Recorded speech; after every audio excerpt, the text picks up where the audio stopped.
Welcome to the Stephen Shiels radio show. Elisabeth Kelvin is on. How are you, Elizabeth?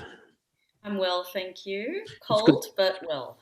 It does look cold where you are. It's been flooding here in Australia. It can't go out because the grass is so wet and it just sucks. And I wanted to do my washing and I can't. No, that's not possible. You know, Patience. Yeah. our washing machine broke, so I can't dry my Ah, clothes. no, that's no fun. Yeah. No, that sucks. But getting That tough. sucks, but that's life. So yeah, and what else? What have you been working on? Well, I've been the last month or so. There's been something really exciting happening, and because obviously in Europe we're still in lockdown, we Still, don't get. Yeah. God. Yeah, and we've had very little ability to actually do things live. Mm.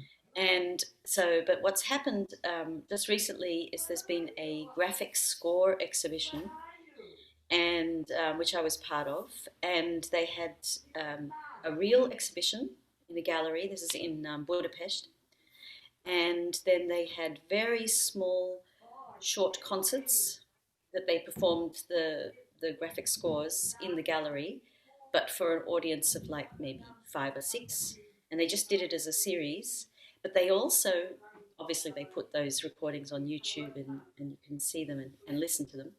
But they also made a virtual gallery, Mm. so you could go through the gallery um, on your computer. So it's as close. I mean, it's like everything possible that could be done.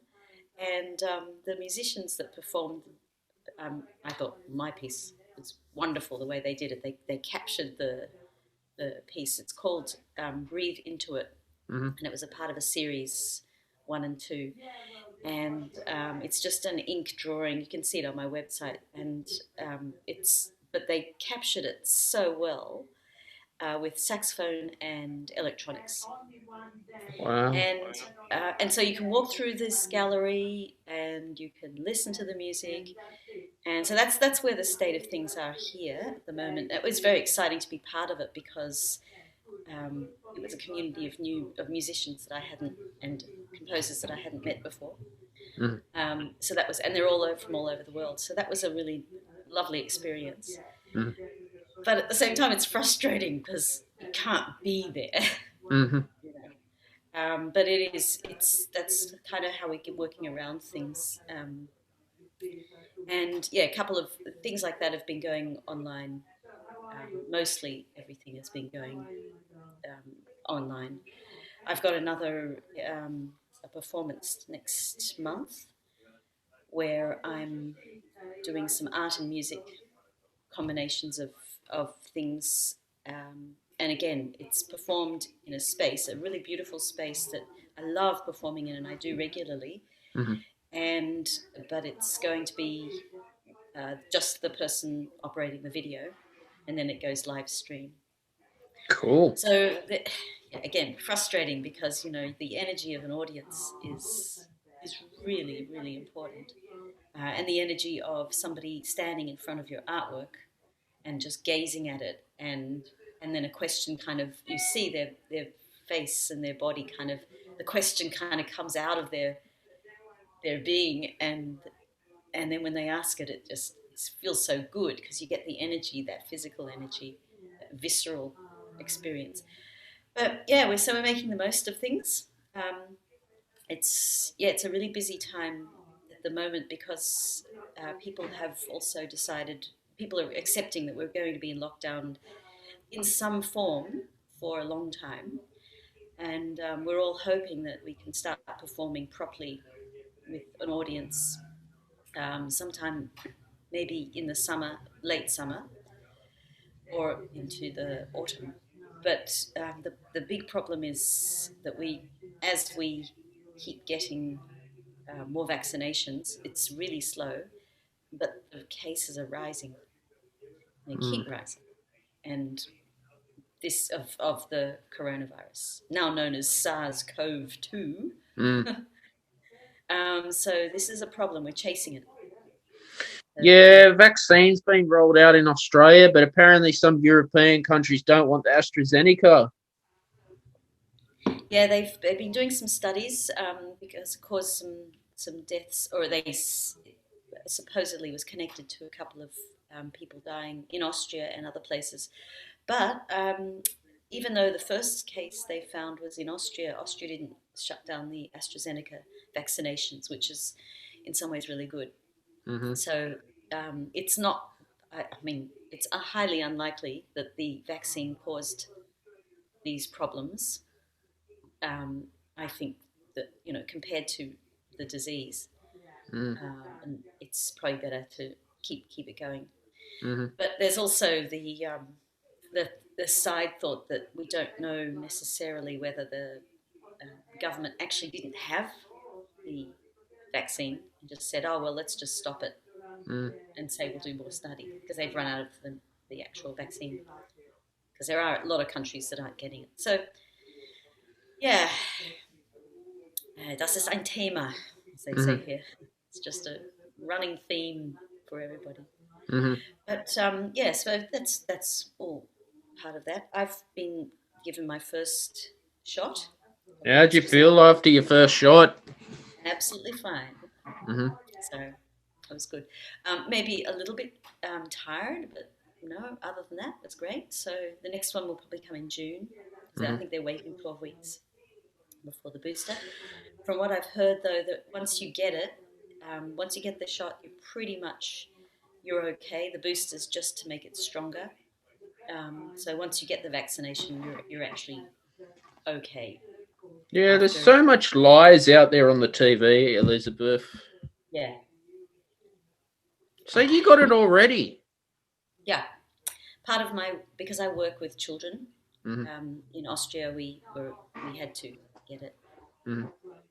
and we don't have to get it. That's the thing. I wish we did because more people would, but we are recommended to get it, Is and it free? yeah, Cool. I think all over the world it's free, isn't it? It's free in Australia too. Mm-hmm. Yes, I've got it before my parents, and my parents are well and truly in their late 70s. So Yeah, look, I put my name down. I'm phase 2B, I will be, so yeah, yeah, go get it whenever you can. I'm just not sure what's the difference between the Pfizer, Johnson and Johnson, AstraZeneca. I don't know. Yeah, the differences I think are so minimal that I think Mm. it doesn't matter. I think anyone is going to be good. Just get whatever you can. Maybe not the Sputnik one. Yeah, me and China, David Lewis were talking about that on the show. yeah, but only because they don't do the same thorough testing and they don't have a history of transparency. I mean, if they were as transparent as America has been or England has been, there'd be no problem. But we just don't know. And do you get So given like a little green card once you get it or not? How does it work? yeah, they're going to be passing those. I think they're going to be passing that law that in order to travel and things, you need a vaccination pass. So how do you It's get a pretty. vaccination pass? I think well, the government has you on record as taking the vaccine, so they just issue it. Don't they give it to you then on the spot?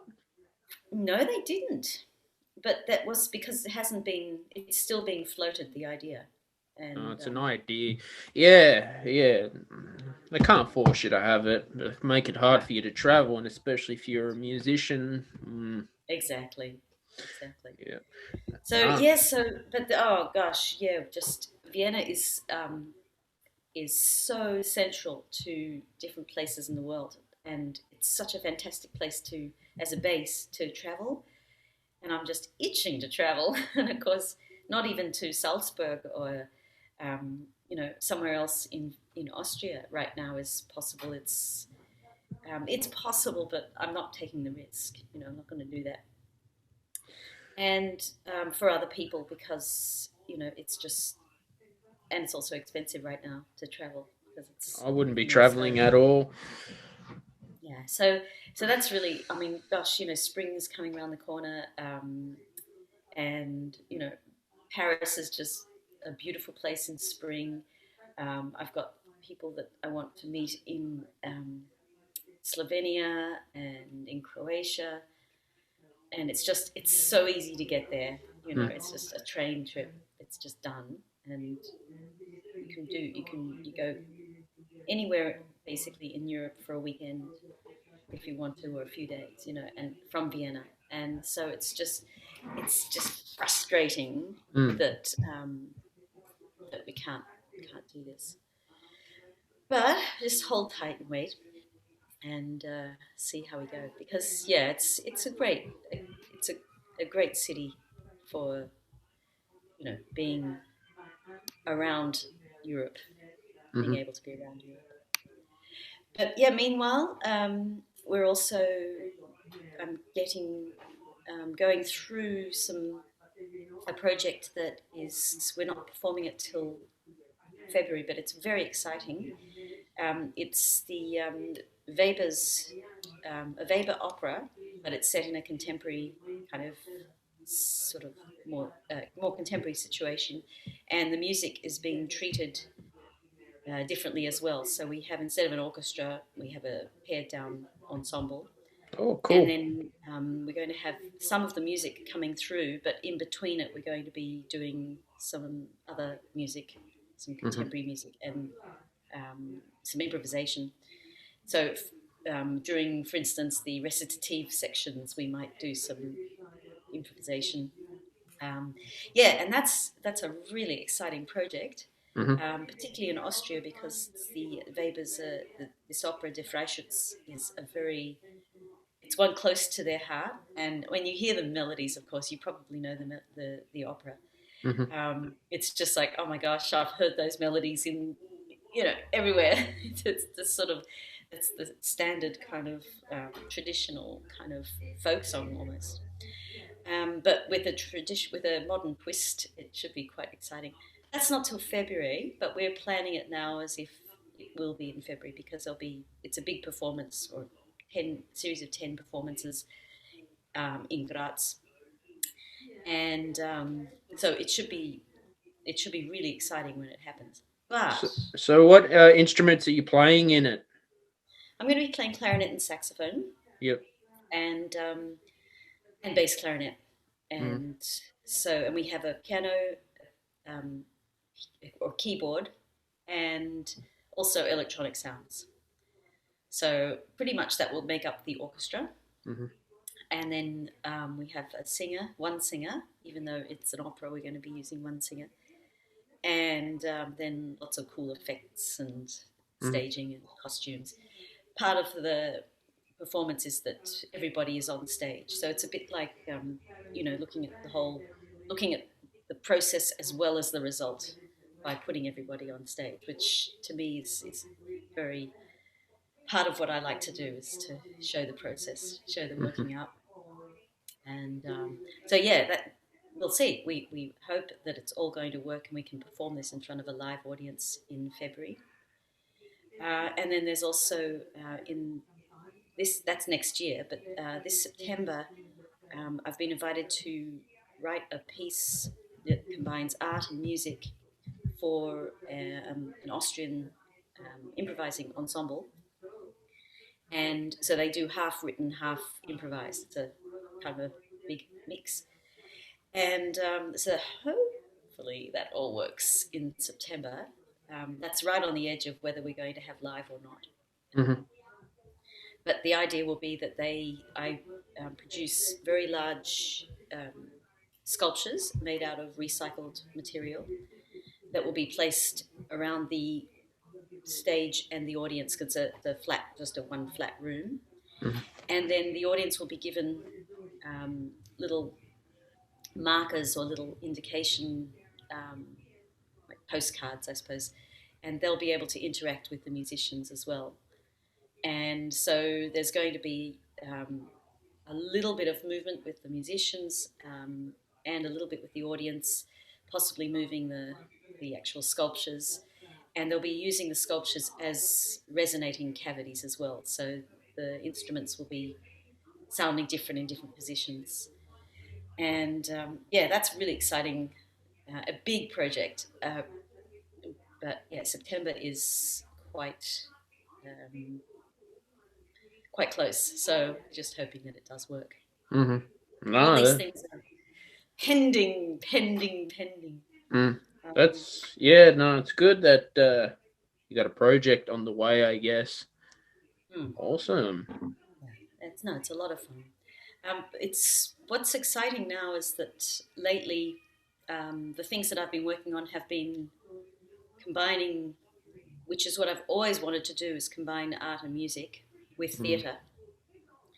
And I mean, everyone, a lot of people want to do this, but I've had a particular way that I've wanted to do it, where I want to keep the art and music definitions or their boundaries, their parameters, keep them discrete, but allow them to speak to each other in a way that the audience discovers that mm, relationship rather than me thrusting it on them, and or without it being like, in a, for instance, in a movie where it's a beautiful seamless combination that you don't feel the difference of, like, the music has to be there in some, in a movie, or the visual, that it just, everything works, and when you pull it apart, it doesn't actually. The sum of the parts makes the whole better. Is that how you say it? I can't remember. mm, It's only 9 o'clock in the morning on a Saturday morning.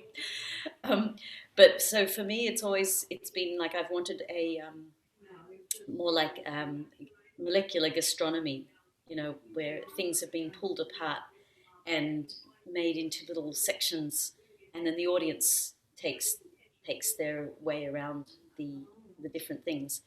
And I was doing this in music for a long time with some of my composition and the music that I was choosing to play for a number of years, making, rather than a big whoosh of sound, I pull it all out, squeeze it all out, lots of space.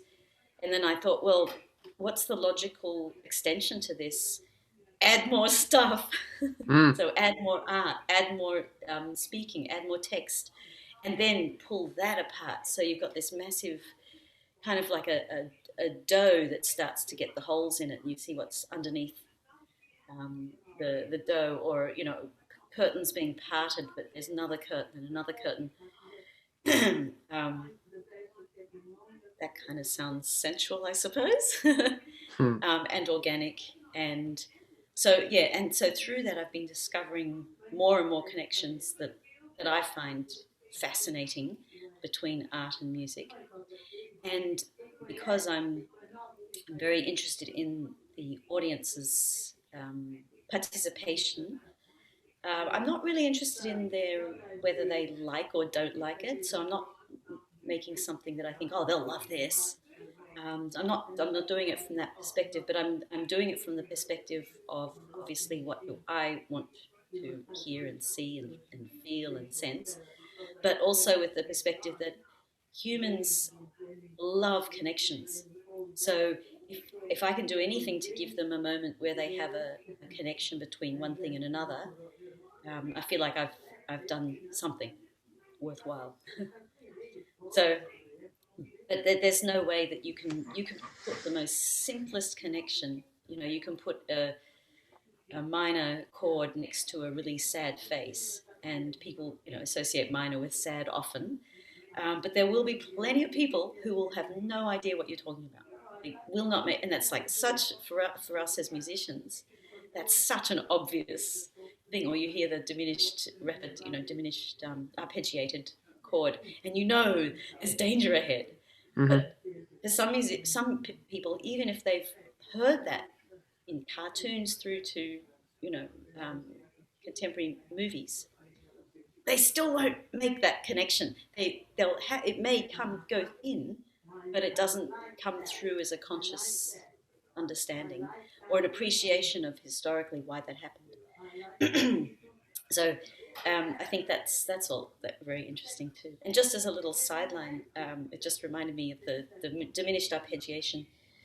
How the old silent movies used to have a railroad track, and the damsel in distress tied down by the villain, and then mm. you had the arpeggiated diminished chord. That's actually an Australian concept. of tying the person down on the railroad track when they were building the railroad in the Garn. It was. They used to do that to people just for fun. Yeah, I mean, diminished chords always have a lot of tension in them. That's what I studied. Well, they do because they've got they do for us because we have a very um, early understanding when we listen to tonal music through nursery rhyme as a child. We hear the need or the progress that the music seems to want to make into a resolution. So we feel that tension. But somebody who's never heard tonal music, who's only heard um, maybe music that is, it's rare, but somebody who's only heard music that has maybe only pentatonic kind of tonality or pentatonic sounds, they may not necessarily hear it as a tension. They may just hear it as we hear a progression. And then, what does a tone deaf person hear when they hear an arpeggiated, diminished tone? So, or arpeggiated chord. So we hear it definitely. We hear a tension, and the beauty of us as composers is we can play with that. We know we can mold that and change that, and we can resolve it in an unusual, unexpected way, or we can avoid it, and then we can push it in and do things with it. But it's not universal like humans need to eat or humans need to breathe air, but it's I suppose it would be a nurtured thing that has become something of our nature, the nature of our nature, in a way. Just like people think of, wish I had a piano here, the major seventh chord, it's a love chord. Or the augmented arpeggio has another feeling which is so different than the diminished. But then you get the idea of just two notes or one note. I mean, for instance, what I find fascinating is I can't remember who wrote the music for the Stanley Kubrick, his final film, Eyes Wide Shut. I don't know if you've seen that movie with Not yet. Tom Cruise and Nicole Kidman. It's back a bit, but it was his final movie. It's not that good a movie compared to some of his other wonderful movies. But the music was really interesting. He always chose music. Stanley Kubrick has always chosen music that just absolutely fits. Like you couldn't imagine any other way. Like the 2000 Space Odyssey, you can't imagine any other music than the Ligeti or the Strauss. It's just so perfect in that. In the Eyes Wide Shut, he uses one note, and it just drives you up the wall. He fills one note with tension, and he just hits it. It's on the piano. I think it's a high E or something, and it's not even fast. It's just every so often, boom, boom, boom, and it's just there. And then something is going to happen. He just puts it up an octave and back down again. It's like, boom! It's electric for one note. He can make one note work. Now, of course, it is the film that's creating the tension. If you take that note away, you'd just be going, come on, get on with it. But when you add that to the visual and the story, the narrative, the whole thing just is completely captivating. So this is Stanley Kubrick, was it? Yeah, and wonderful, wonderful. All his films, I think, are wonderful. They are wonderful. I don't have to think it. It's understood. He's such a. But for me, what I appreciate so much about his music is so much about his film is his choice of music. And absolutely, but using that one note. And I mean, if you think about, I'm sure when you first saw Jaws, you were scared. A little bit. I got more scared in the movie The Exorcism of Emily Rose, actually. and The Ah, Conjuring. okay. Yeah. Yeah. I haven't heard, I haven't seen that, but Well, my what is the orca. music like? Well, it's very horror. The Exorcism of Emily Rose. My orchestration teacher worked on that in Hollywood. It's a Okay. horror movie about a woman who got possessed. You can check it out. It's on. Yeah. Anyway, it's I've never really been a horror fan, but there's so much tension in it, just so low in the mix. It's yeah, scary Okay. stuff. You That's know. right. Exorcism of Emily Rose. Yeah, it's a real movie. I'll check that out. Yeah. So I mean, I really appreciate the way music and movie, because that's what you do a lot of, isn't it? Mm. The movie music.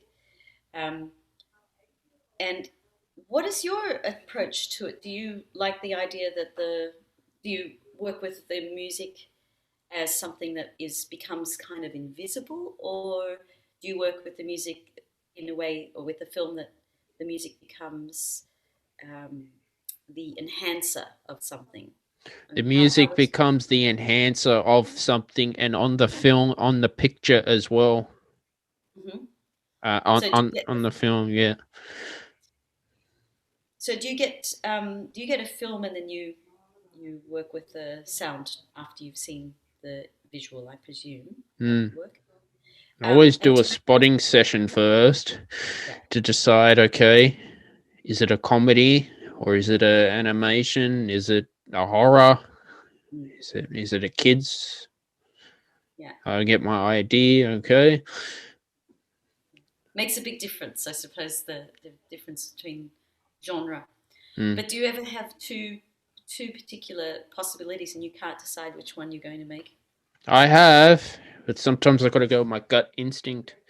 Yeah. Because I haven't had any paid work as a composer, but I do have a portfolio built up as well. Mhm.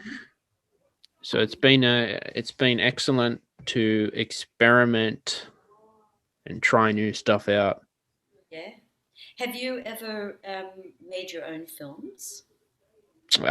No, I made my own music videos. As you can check them out on YouTube. Yeah, I've seen those. I was just Yeah. wondering if you'd gone for a No, I'd like to do something one day. Animated video. Always got these ideas, yeah. but I was looking at just recently um, the most recent movie of Frank Zappa, hmm, and it's a fantastic movie if you can get it. Um, I can't remember how much it costs, but it's really really worthwhile. And he has a long section of the guy who, and I can't remember his name, but the guy who did his claymation while he's playing, and he did all of the claymation for some of the Baby Snakes hmm, movie as well. And it's just amazing to watch the work. It's incredible. I think that's some of the most amazing and intricate understanding of what it means, what motion really means, hmm, and that tiny, tiny movement, little and photo. But that's something that's has interested me. That stop motion, um, and the reason that I particularly find it fascinating is that when you're looking at a film, you're really not seeing a continuous motion. You're seeing the illusion of that. hmm, And in but in dance, in live dance or live movement, you are seeing continuous motion, even when the person makes movements that look like they're um, a robotic kind of movements. There is no way to get your hand from here to here without a continuous motion. So one medium is desperately trying to make flow, like claymation or animation or in film in general. And then another genre right now has so many, in dance, has so many types of dance styles that use the movement of the body in a hmm, twitchy kind of way or a popping kind of way, as if to say no, the body is not in constant motion. It's in stop motion. Mm-hmm. And I find that fascinating that these two mediums are these two media are trying to do exactly the opposite to what they're supposed to do. And in music, we can do both, Mm-hmm. and that's what's so exciting about it is we can actually create like you would in your film music. You can enhance a movement, Mm-hmm. but you can also create music that um, will make it seem more stop and start, You depending on. should check out my latest album and my latest single. Album Armageddon and Hero. I've written it for an orchestra as well. Cool, very cool. Yeah, I will do that. Then there was what else was happening? Oh yes, I got my little because I do little tiny films. I don't do anything very well. It's all in house. It's all me doing little tiny videos of things, and with the music and. The last one I did, the Bad Bird Nightmares series, that got Mm-hmm. nominated for two short film categories in a film festival. Mm-hmm. Didn't win, but they got nominated, which was really cool. And what's really nice about, I think, about animation is that when you're doing something with music, you kind of have to say, right, I'm going to do a 3 minute, a pop song, 3 minutes, 3 minutes, 30 seconds or whatever, or I'm going to do a 10 minute, or I'm going to blow it out into something 25 minutes. But with film, you can do a 1 minute thing and it can just explode out onto the screen. So, like my Bad Bird Nightmares, it's only 1 minute long, but it's frightening and it takes you completely. Well, I think it does. And I've had people comment that it takes you, sucks you completely in, Mm-hmm. and then it kind of drops you out in another place. And in 60 seconds, that's a pretty exciting thing to do. And that's part of a 3-part series. The middle part is a bit longer; it takes 4 minutes. So that's the epic version. And then the last one I think is a couple minutes long.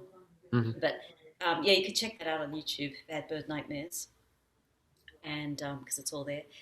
But it's really, I find it a really exciting thing to use the visual with the music, and it changes your concept of space as well because you're looking at dimensional space and depth and tension, different types of space in terms of tension, and then you can play with that with the music as well. So yeah, I think it's a very interesting place to go. From my point of view, I like the idea that if somebody wants to listen to my music and then they get a visual to help, um, if it gives them more significance or it helps them make more connections, then that's when I think, okay, it might be a good idea to put this music that I've written or this music that I've played to a visual, give it a visual context. Um, I don't know about you, but I find some of the most boring things to watch is on video a person on stage just playing their instrument. It's like, Hmm.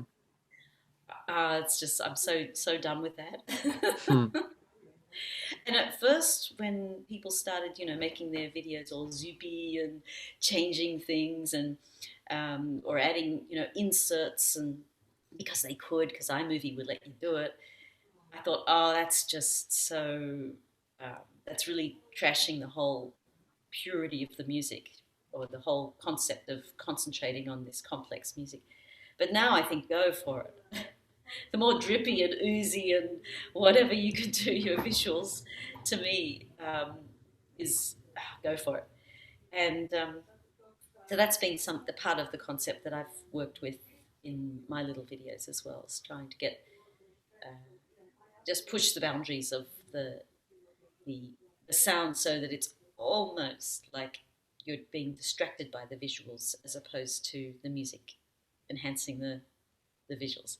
So there's a tension there that builds up in a way that, and when I do that, I find that I can do that in short bursts. It actually works better as a short narrative or a short work rather than something that may go for half an hour or something. It was 2 years ago now. Maybe it was last year. Yes, it was last year. These years are starting to roll because of this horrible virus.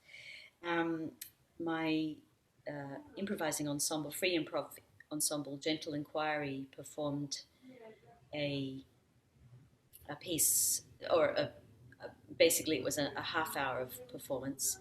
And then we added a little bit of, because we couldn't do it for a live audience, we added a little bit of electronic treatment, just very light, very, very gentle.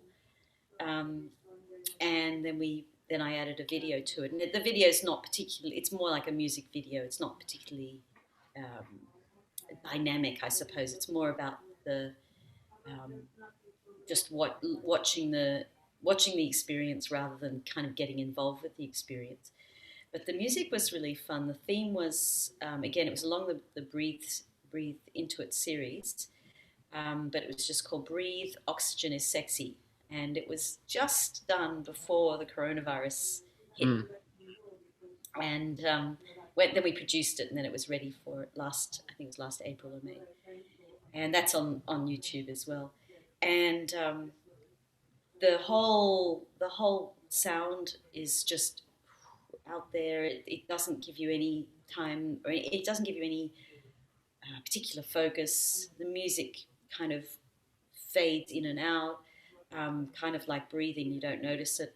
Same with the images. I was working with images that just like they're there, and you could ignore it, then suddenly something happens, and then, oh, what was that? Nothing. Don't worry, as you were, just keep going, just keep breathing. And it turned out to be a really wonderful piece, and it's about half an hour long, so that was unusual, that the whole thing could actually work in such a long time, and it hangs together. But generally speaking, most of my things are short and spiky. Cool. Sounds like you're having fun.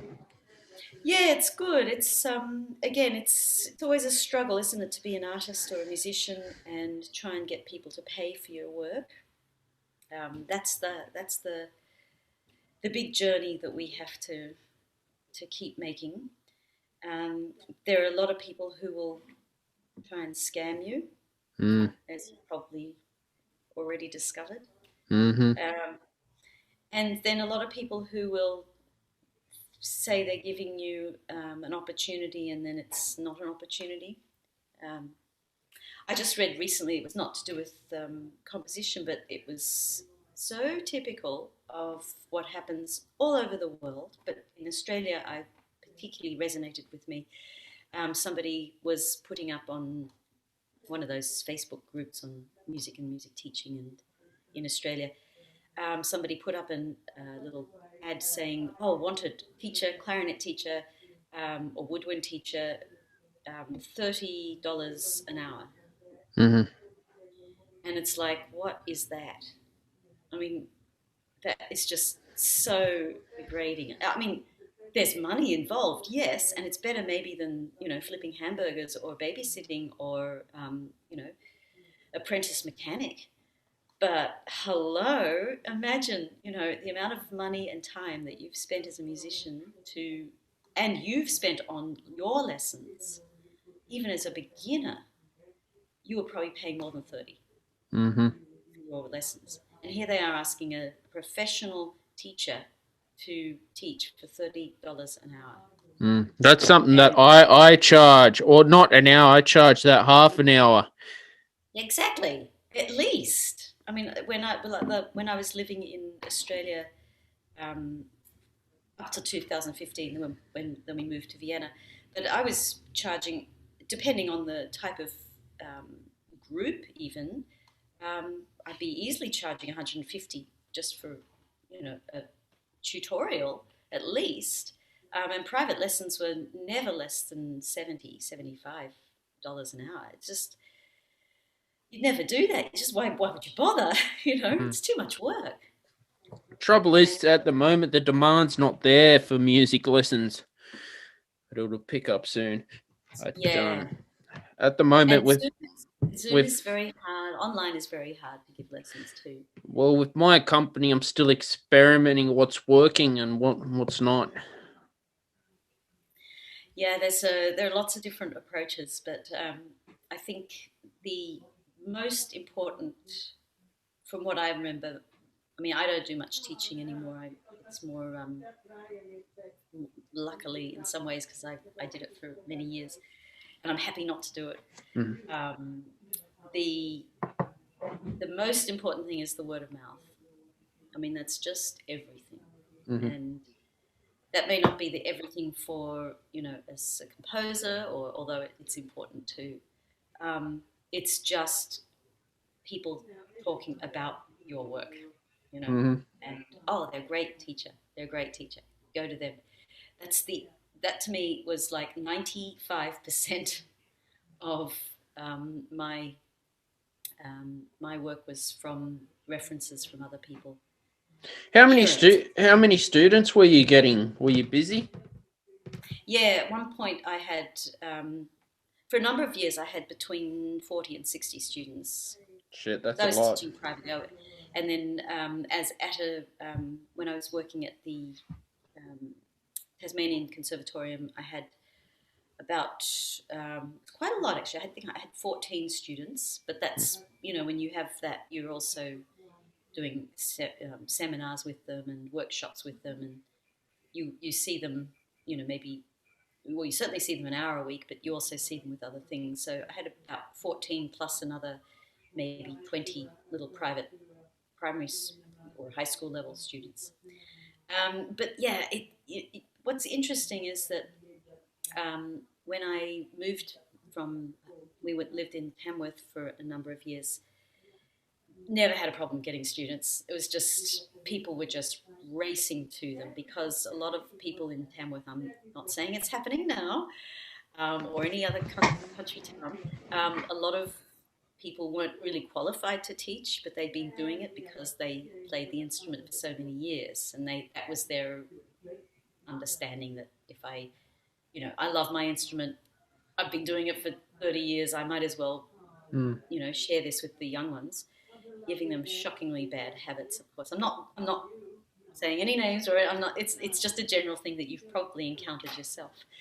Um, and so you bring in a professional, and everyone goes, "Oh my gosh, what a difference!" They can hear the difference in the child's progress in 2 weeks, 3 weeks. It's like, and of course the enthusiasm, because if a child is, or an adult too, is capable of doing something Mm. after they've been shown and it's demonstrated that it's possible, what more motivation do you need to practice? Mm. It's so exciting. And but yeah, then when I moved to Sydney in 2010 or 11, I think, I moved there with. I actually moved there because we wanted to move to Sydney, just to get into a bigger city. Um, and family reasons as well. But I found a job that was just 1 hour a week, just conducting a band, a little school band. And Mm. I thought, well, I know me, and it was a big gamble, but I thought, I'll get students from this. They'll come to me, and they did. And within about, I'd say, 2 months, I had 40 students. It got to the point where I had, yeah, about I had 30 hours a week of teaching. Mm-hmm. That's good. Solid, and that was way too much. I don't recommend it. Mm-hmm. But I mean, it was good because the money was very good, and in those days, back in the teens, Mm-hmm. back in the last century, um, it was good because people were valuing it.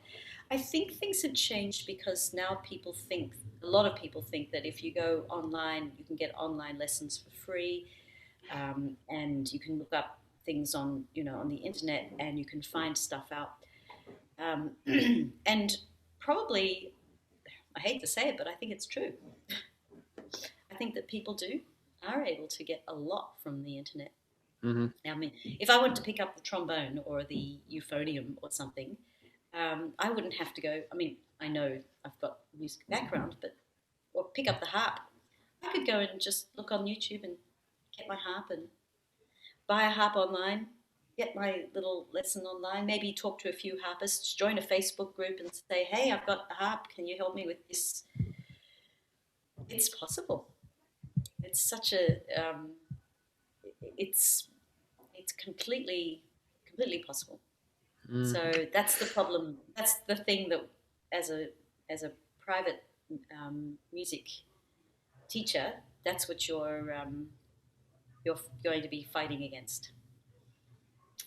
So yeah. It's worth a try. Other than that, I like your painting in the background. Oh, thank you. Yeah, that's part of a series. I love series, as you can see. I've done a couple of things that are to do with. I want the eyes to feel like sometimes they're screaming Mm-hmm. or bleeding. I mean, this is a really pretty one in the background, but I've got one where the colours very contrasting, like it's super contrasting, and so the painting is I can describe it as loud, and so I'm using sound and music to inspire me to do paintings, and yeah, it's I've got also actually in the on my website there's a little article on about sound and music and some really beautiful paintings there that are based on Ornette Coleman's harmonic theory.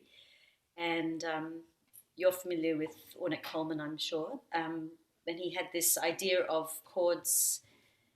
When people play jazz, they can play chords. They play all the same ones. You know, you have a standard chart, and you play, you know, All of Me or whatever.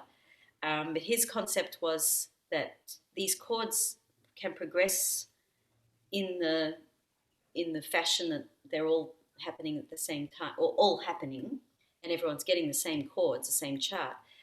But you don't have to always play them at the same time. So you Mm-hmm. get this interweaving of a definite progression with an indefinite um, time time frame. And so I transferred that to color. And it was one of those kind of moments where I was listening to a lot of Ornette Coleman at the time. And gosh, I think I went to hear him play his last concert in Australia, in Sydney. He was at the Opera House. Yeah. And his son was playing bass, and it's absolutely fabulous, like incredible. This he would have been well and truly in his 80s, but he shuffled out onto the stage Mm. and shuffles out, and then just suddenly it was just crazy stuff, and it just went. The whole performance was absolutely fantastic. So I was listening at that time. I was listening and getting acquainted with a lot of Ornette Coleman's music, and